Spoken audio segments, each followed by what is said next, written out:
अन्न जो है ना, ये हमारे प्राणों को धारण करता है। अगर हम उस अन्न के प्रति एक दिन का सेक्रीफाइस करते हैं तो उसमें कौन सी बड़ी बात है। और भाई ऐसे सेक्रीफाइस यदि अगर रोज करो, सब जानते हैं एकादशी कैसी होती है, कूटू की पकौड़ी, कूटू की कचौड़ी, समा के चावल, मखाने की खीर। अगर व्यक्ति एकादशी वाला फलाहार नित्य करने लग जाए तो 7 दिन में 5 किलो वजन बढ़ जाए उसका। आप बाकी के दिन इतना नहीं पाते जितना एकादशी, और एकादशी के दिन तो कई लोगों को वैसे तो 3 बार पाएंगे, नाश्ता, भोजन, रात्रि भोजन। एकादशी के दिन 6 बार पाते हैं। बोले हमारा व्रत और है, बार बार कहते और है इस बात को, व्रत है आज हमारा। सब बातों की बात एकादशी करनी चाहिए।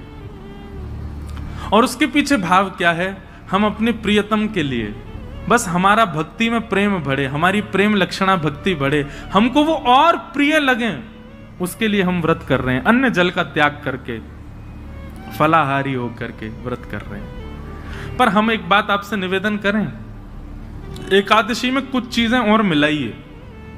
व्रत का मतलब क्या होता है, हमने एक पर्टिकुलर वस्तु का त्याग कर दिया। पर एक बात मेरे मन में कभी कभी आती है कि अन्न का त्याग करना कोई बहुत बड़ी बात नहीं है। आजकल के बच्चे सो करके उठते 12 बजे हैं और 12 बजे उठते हैं तो फिर भोजन पानी उनका ऐसे ही अस्त व्यस्त ही रहता है। आजकल के बच्चे एक समय ही भोजन कर लें वही बहुत है। तो भोजन का त्याग करना कोई बहुत बड़ी बात नहीं है। कई लोग बिना भोजन के भी निकल जाते हैं, बिना भोजन के भी रह लेते हैं। ये उस समय बड़ी बात थी जब और साधन नहीं थे, जब हमारे पास में टीवी नहीं था, हमारे पास में फोन नहीं था, इंटरनेट नहीं था, ये सारी आधुनिकताएं नहीं थी। तब मानव का एक ही काम था, काम करो भोजन पाओ, काम करो भोजन पाओ। भोजन ही सब कुछ होता था। उन कालों में उस भोजन को त्यागने के लिए व्रत की विधा बनाई गई। पर आज वास्तव में व्रत उस वस्तु का होना चाहिए जिसके बगैर आप एक क्षण नहीं रह सकते। उस वस्तु का व्रत होना चाहिए।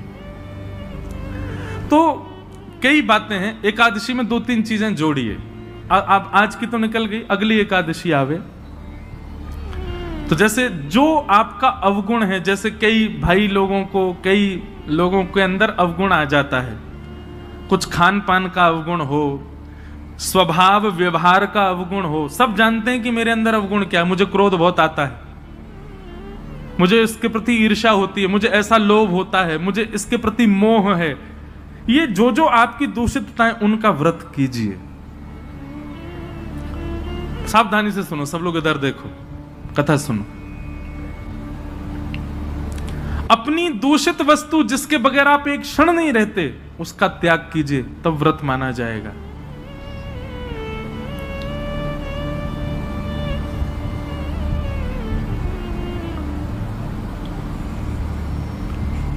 निकालिए, लिस्ट बनाइए, ऐसे कौन कौन सी वस्तुएं हैं जिनके बगैर आप एक क्षण नहीं रह पाते।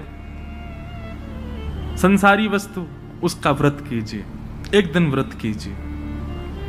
अगली एकादशी पर नियम बनाओ। सबसे ज्यादा तो फोन ही है भैया, उसके बिना ही नहीं रह पाते हम।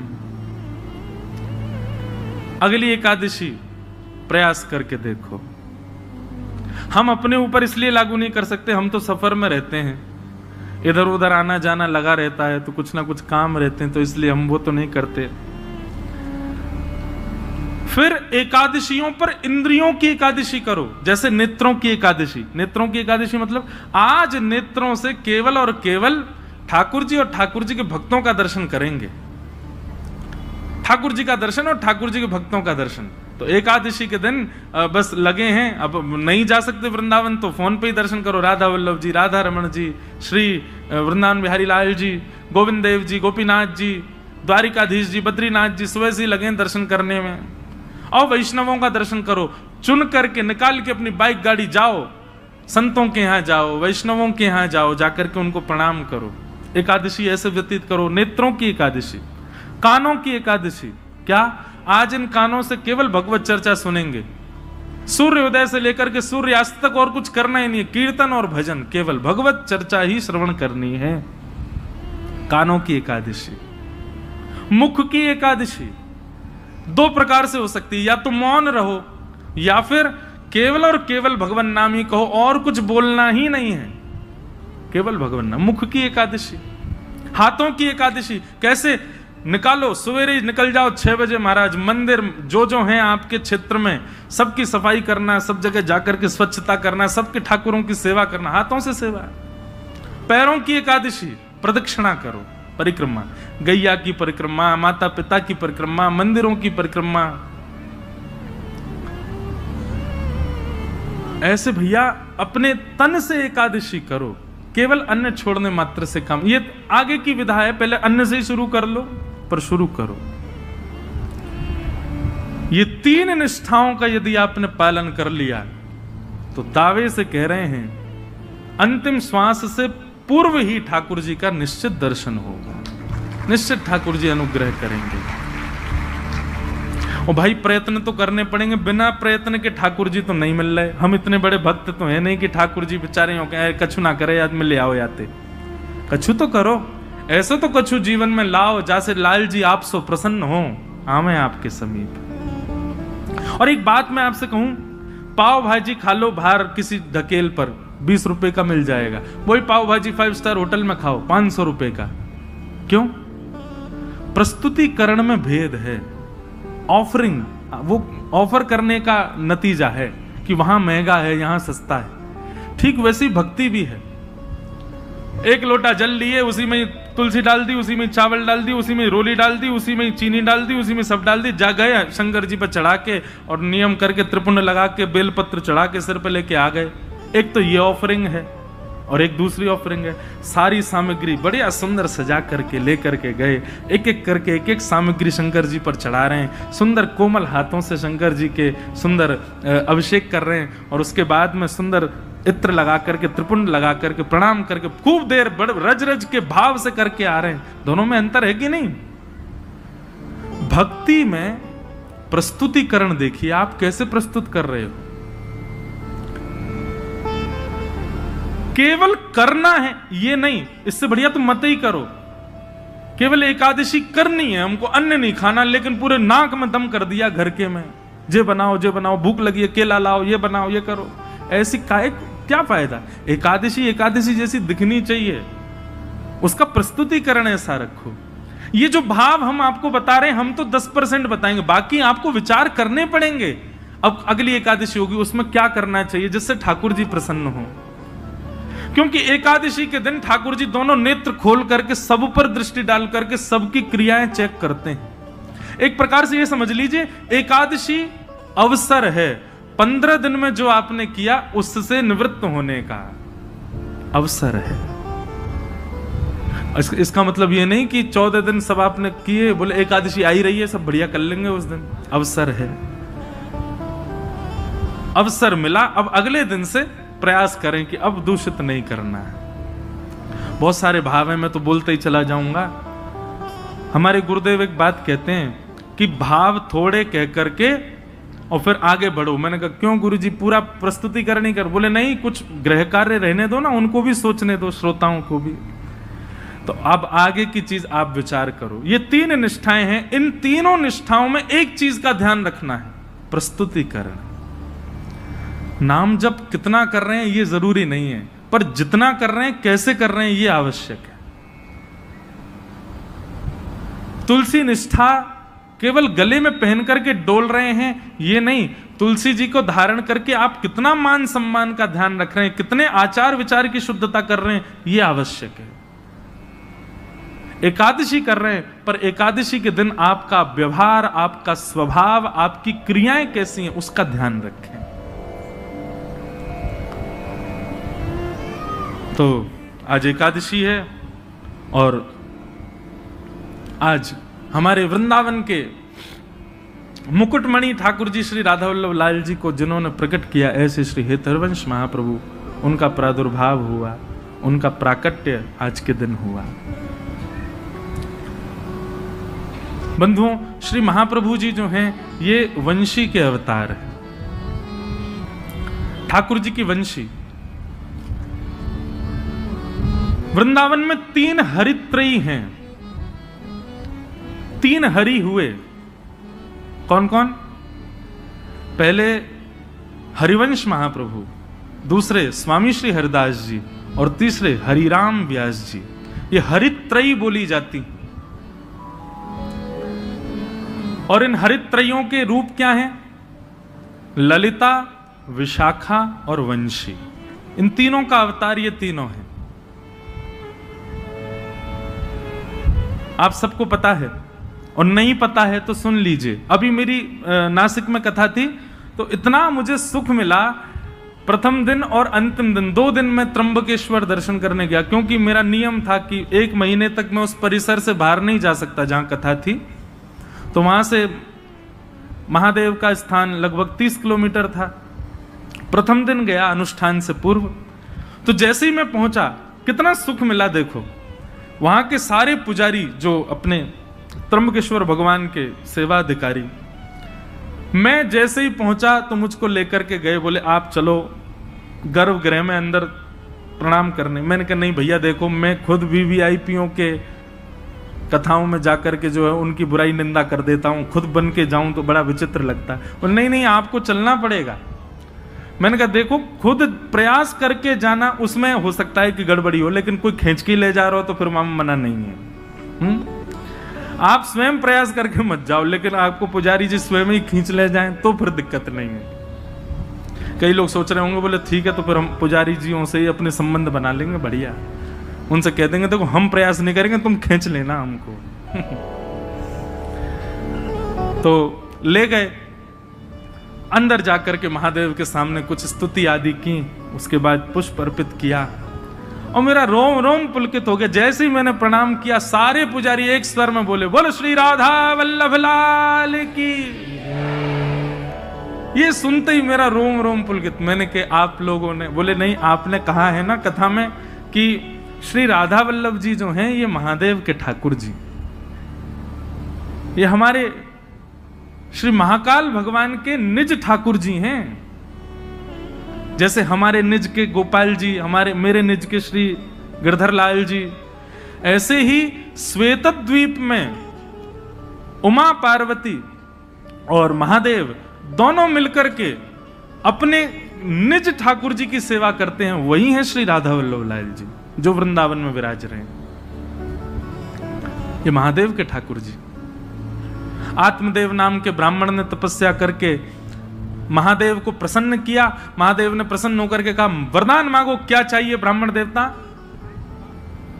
तो आत्मदेव ब्राह्मण जो थे वो थोड़े से उनके अंदर ये था कि मैं ऐसा कोई रत्न मांग लूं जिससे मेरे जीवन में कोई अभाव ना रहे, मुझे धन की प्राप्ति होने लग जाए उससे। और आत्मदेव ब्राह्मण ने महादेव से कहा, बोले आपके पास जो सबसे बहुमूल्य रत्न हो वो मुझे दे दीजिए।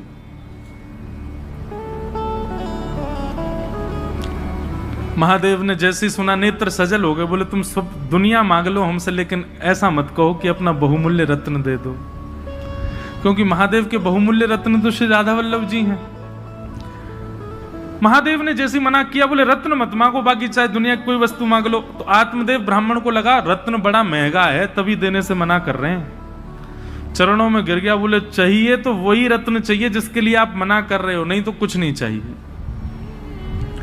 तब महादेव भाव नेत्रों से अश्रुपात हो रहे हैं, श्वेतद्वीप गए और जाकर के अपने त्रिभंग लली श्री राधा वल्लभ लाल जी को कंठ से लगाया और एक वस्त्र में ठाकुर जी को पधरा करके आए और आकर के उस आत्मदेव ब्राह्मण को प्रदान कर दिए। महादेव अंतर ध्यान हो गए। उसने तो उत्सुकता से जैसे ही वस्त्र हटा के देखा तो श्री राधा वल्लभ लाल जी खड़े थे। बट दुखी हो गया बेचारा, बोले मैंने तो रत्न मांगा था जी, ऊपर से सेवा और दे गए मुझको, तो वैसे ही खर्चा पूरा नहीं हो रहा घर का, अब इनको भी पधराना पड़ेगा सब कुछ। उनकी सेवा होने लगी। महादेव को बड़ी चिंता, मेरे ठाकुर जी की सेवा में सुख होना चाहिए। तब भगवान की वंशी महादेव ने उनको आज्ञा की, बोले आप सदा उनके अधर पर विराजमान रहती हो, और वंशी के मन में भी ये भाव रहता है कि ठाकुर जी मेरे कोमल छिद्रों को दबा करके मानो मेरी सेवा करते हैं, ठाकुर जी मेरी सेवा करते हैं। इससे वंशी को कई बार मन में ऐसा भाव आता है कि नहीं नहीं नाथ, मैं आपकी सेवा करूं, आप क्यों मेरी सेवा करते हैं। तो वंशी बड़ी कभी कभी व्याकुल रहती है कि मैं ठाकुर जी की सेवा करना चाहती हूं, पर ठाकुर जी देखो होठों की तकिया पे सुला करके अपनी कोमल उंगलियों से मेरे चरण दबाते हैं। मुझे कभी कभी बड़ा श्रम होता है इस भाव से। तो वंशी जी की इस चिंता को आज महादेव ने पूर्ण किया। बोले कि आप चिंता मत करो, आप चाहती हैं ना कि आप ठाकुर जी की सेवा करें, जाइए आप ही आचार्य चरण श्री हित हरिवंश महाप्रभु के रूप में पृथ्वी पर अवतरित होइए और जाकर के आत्मदेव ब्राह्मण के यहां से ठाकुर जी को ले जाकर के वृंदावन में विराजमान कर। तब भगवान की वंशी ही श्री हरिवंश महाप्रभु के रूप में पधारे और आकर के उन्होंने ठाकुर जी की सेवा। महाप्रभु जी का चरित्र बहुत सुंदर है, संपूर्ण तो नहीं पर कुछ कुछ भाव में आज भक्तमाल जी में पढ़ रहा था। अच्छा, हमारी जीवन की सबसे पहली भक्तमाल कथा है इसी वर्ष 19 से 26 अगस्त हम भागवत कथा करते हैं और अभी साल में एक राम कथा का भी नियम हो गया है, एक एक ज्योतिर्लिंग में। पिछली बार सोमनाथ में थी, इस बार रामेश्वरम में है 24 दिसंबर से राम कथा।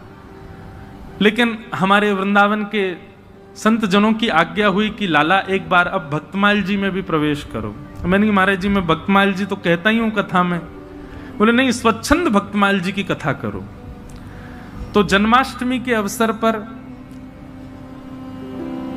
19 अगस्त से 26 अगस्त तक जयपुर में, क्योंकि भक्तमाल जी वहीं लिखी गई हैं, जयपुर में ही गलता जी हैं जहां पर भक्तमाल जी की रचना श्री नाभा गोस्वामी जी ने की, तो वहीं पर प्रथम भक्तमाल का। तो आज मैं भक्तमाल जी पढ़ रहा था, इतना सुंदर भाव, बहुत ध्यान से सुनिएगा। नाभा जी के गुरु जी की आज्ञा हुई कि हे नाभा जी आप एक काम कीजिए। बोले क्या? आपकी भक्ति इतनी तीक्ष्ण है, आपकी भक्ति इतनी प्रबल हो चुकी है, अब आप एक काम करो, बड़े बड़े रसिक जनों ने तो ठाकुर जी का यश गाया, पर आप ठाकुर जी के भक्तों का यश गाओ। तो नाभा जी ने भक्तमाल जी का मन बनाया कि अब मैं भक्तों की माला बनाऊंगा, भक्तों के चल। एक बात सदैव याद रखना, ठाकुर जी का यश गाना ज्यादा कठिन नहीं है, ठाकुर जी के भक्तों का यश गाना बहुत कठिन है। ठाकुर जी के भक्तों का यश कहना बड़ा कठिन काम है, उसको समझना। ठाकुर जी की कृपा आप समझ जाओगे, पर भक्तों की लीला आप नहीं समझ पाओगे। तो श्री नाभा जी ने मन में विचार किया कि यश गाऊं ठाकुर जी के भक्तों का, तो श्रोता किसको बनाऊं। तो श्री नाभा गोस्वामी जी ने मन में विचार किया कि भगवान का यश भक्त सुनते हैं, तो भक्तों का यश ठाकुर जी सुनेंगे। और 24 अवतारों का सबसे पहला स्मरण किया नाभा जी ने।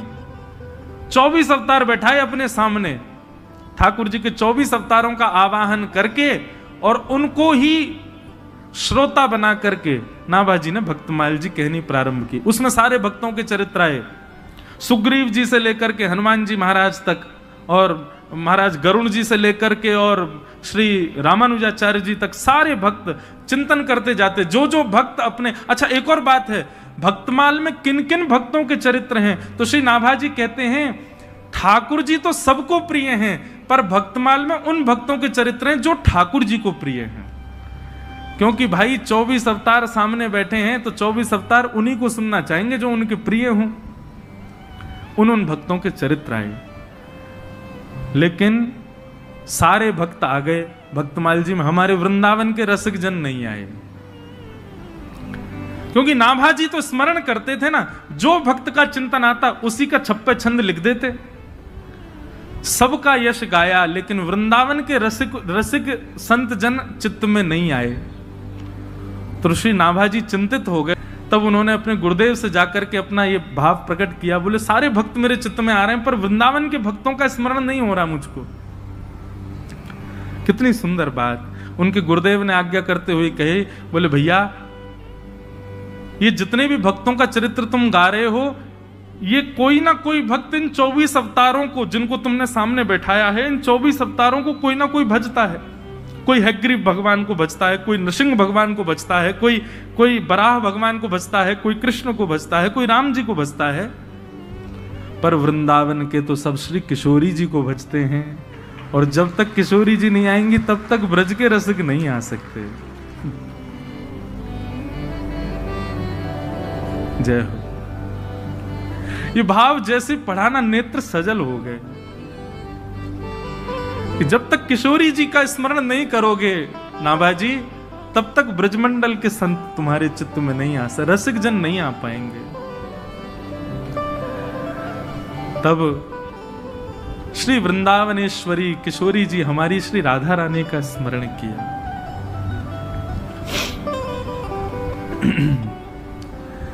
एक भाव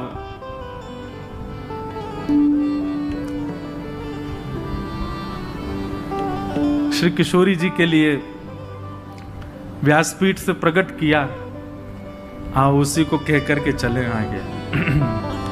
वृंदावन में जाओ तो भैया किशोरी जी से इच्छा, मैं एक बात कहा करता हूं कथाओं में कि आपका मन वृंदावन जाने का हो रहा है तो समझो ठाकुर जी आपको याद कर रहे हैं। आप भोपाल स्टेशन से ट्रेन में बैठ गए तो समझ जाना ठाकुर जी आपको याद कर रहे हैं। शताब्दी में जाओ, चाहे कौन सी भी ट्रेन में जाओ, यहां से निकल करके महाराज झांसी पहुंच गए तो समझ जाना ठाकुर जी याद, और जितना जितना वृंदावन के समीप पहुंचो समझना ठाकुर जी उतना ज्यादा याद कर रहे हैं। झांसी से फिर ग्वालियर पहुंच जाओ, मुरैना और सब पार करते हुए आगरा पहुंच जाओ, समझ जाना ठाकुर जी याद कर रहे हैं। लेकिन जैसे ही मथुरा पहुंचो और मथुरा में जाकर के रिक्शा में बैठ करके जैसे ही वृंदावन जाने लग जाओ तो भी समझना ठाकुर जी याद कर रहे हैं। लेकिन वृंदावन की सीमा में प्रवेश करते ही अपने मन को सांत्वना देते कहना ठाकुर जी नहीं, श्री जी याद कर रही थी। क्योंकि भैया हमारे ठाकुर जी याद करेंगे ना तो हो सकता है ग्वालियर में ही इंजन खराब हो जाए। ठाकुर जी याद करेंगे तो हो सकता है मथुरा से दूसरी ट्रेन से वापस भोपाल आना पड़ जाए। ठाकुर जी याद करेंगे तो हो सकता है रिक्शा रास्ता में ही पंचर रह जाए। पर निर्विघ्न रूप से वृंदावन पहुंच गए तो यही समझियो श्री जी ने याद किया है तभी हम पहुंच पाए हैं, नहीं तो ये श्री जी के कृपा के बगैर संभव नहीं। तो एक भाव मैंने हमारे लाल जी ने प्रकट करवाया कि वृंदावन में क्या क्या भावना होनी चाहिए चित्त में। सब लोग मेरे साथ गाओ, श्री जी को स्मरण करो तभी आचार्य चरण आएंगे। आज तीसरा दिन है कथा का, अब श्री जी आएंगी तो ब्रज के भाव अपने आप आएंगे। राधिका रानी जी, वृषभानु दुलारी जी, राधिका रानी जी, वृषभानु दुलारी जी, राधिका रानी। जो एक बात सुन लो, जो ताली बजा के नहीं गाएगा उसको अपने बगल वाले की सौगंध है, और जो ताली बजा के नहीं गाएगा उसको ये लगे बगल वाला मेरा शत्रु, मैं तो बिल्कुल नहीं बजाऊं, अगले जन्म में तुम्हारा ब्याह नहीं होगा। देखो खूब प्रेम से भाव से हमारी श्री जी को याद करो तो भैया निमग्न हो जाओ। भले ही नेत्र मत खोलो, नेत्र बंद करके वृंदावन का स्मरण करते हुए गाओ। ओ राधिका रानी जी, वृषभानु दुलारी जी, राधिका रानी जी, वृषभानु दुलारी जी। ओ सुन लो अरज हमारी हमारी, रहूं ब्रज रज को पास पास, रहूं ब्रज रज को पास। भाव से राधिका रानी जी, वृषभानु दुलारी जी, राधिका रानी जी, वृषभानु दुलारी जी। ओ सुन लो अरज हमारी हमारी, रहूं ब्रज रज को पास पास।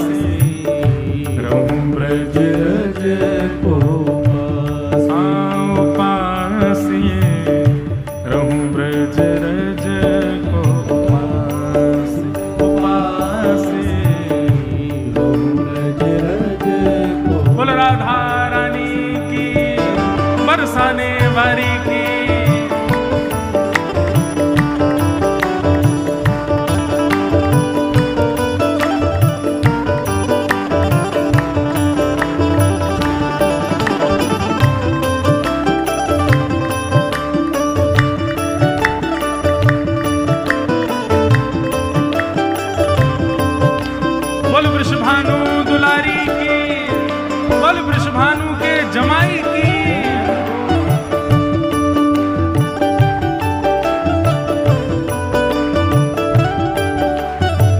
देखो इस पद में 3 बातें हैं। वृंदावन की मंगला कैसी होनी चाहिए, वृंदावन का मध्य दोपहर कैसी होनी चाहिए, और वृंदावन की शाम कैसी हो। तीनों बातें सुनो। मंगला उठ यमुना जी नाम, मंगला उठ यमुना जी, ओ मंगला उठ यमुना जी नाम, मंगला उठ यमुना जी।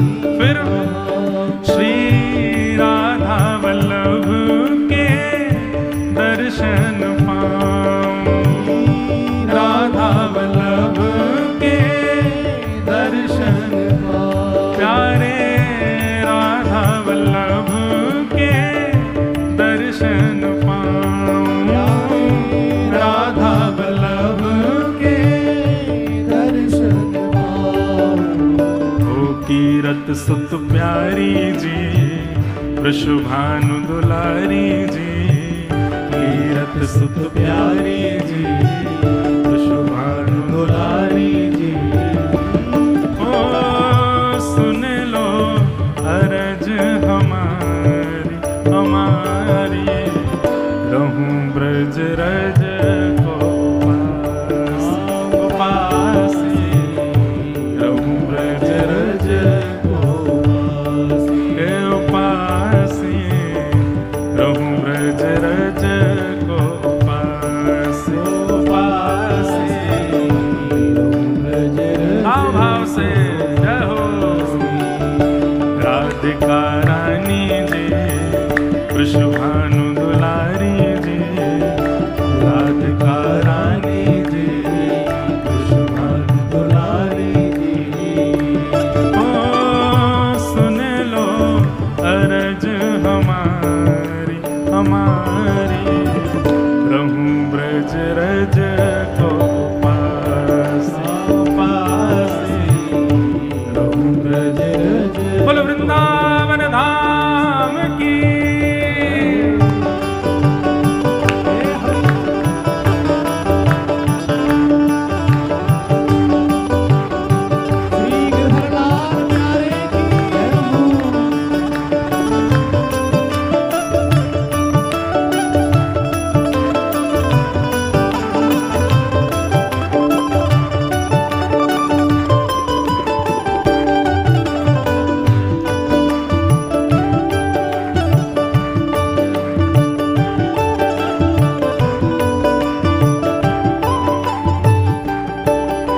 अब मंगला में क्या करना, यमुना जी नहाओ, राधा वल्लभ जी के दर्शन करो।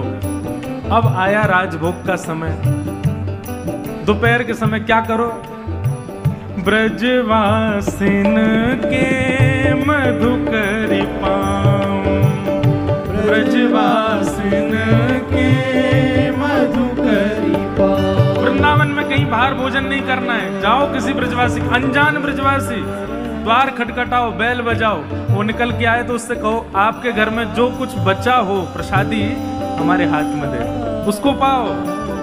अरे भैया, जिन ब्रजवासी के घर में जबरदस्ती घुस घुस के ठाकुर जी भोजन करते हैं, हम तो मांग के पा सकते हैं ना, पाओ।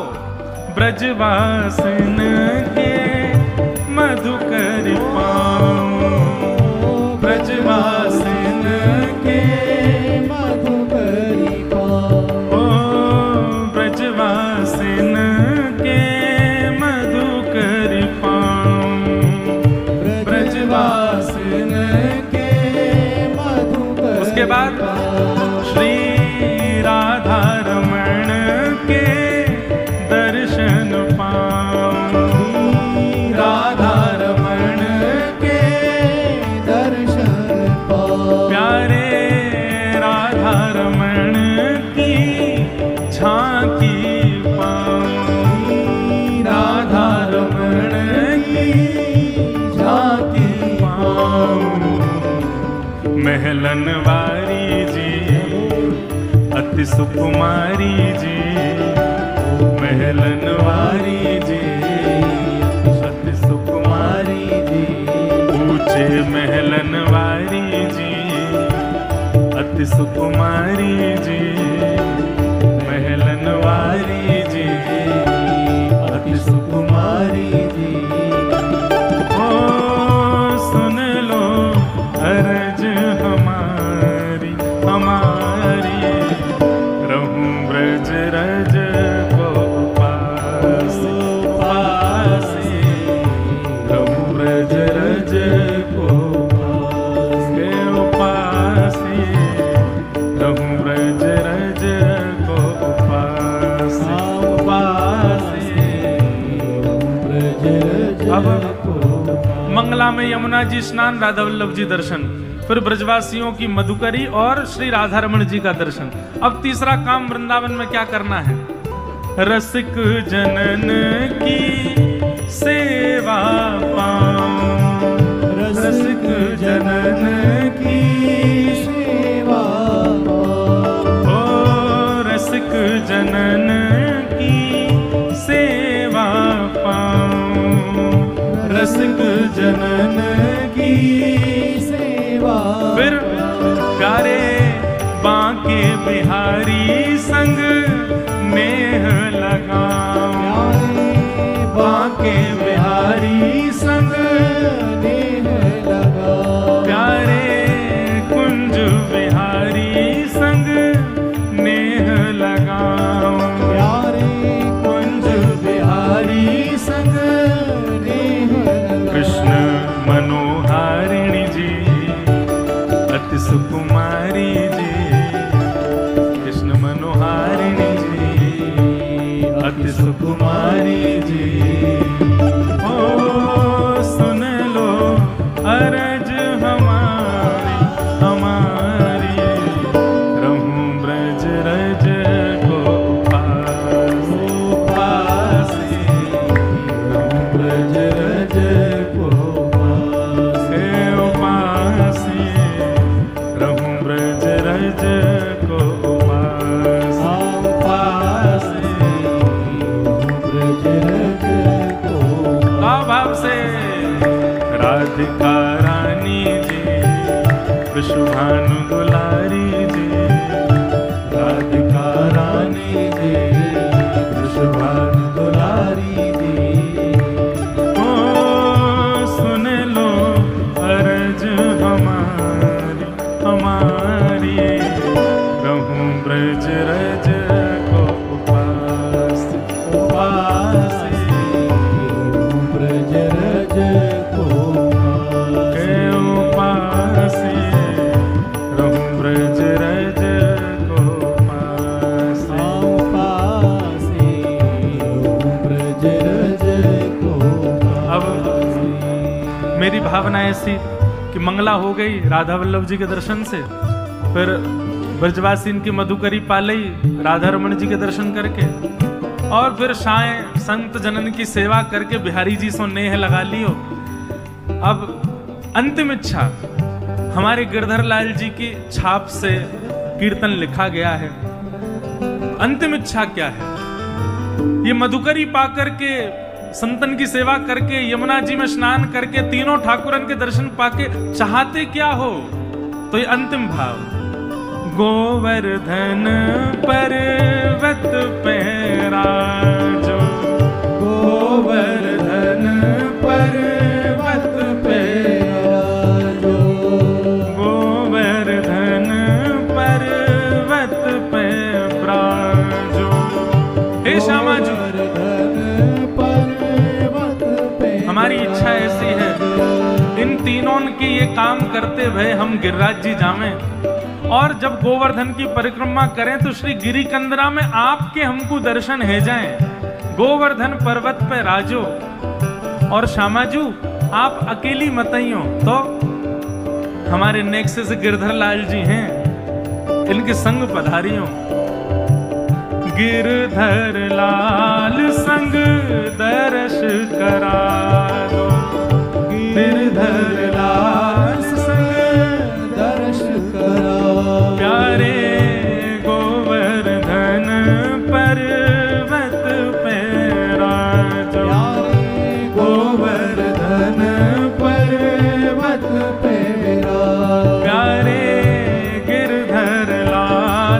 संग दर्श करारो।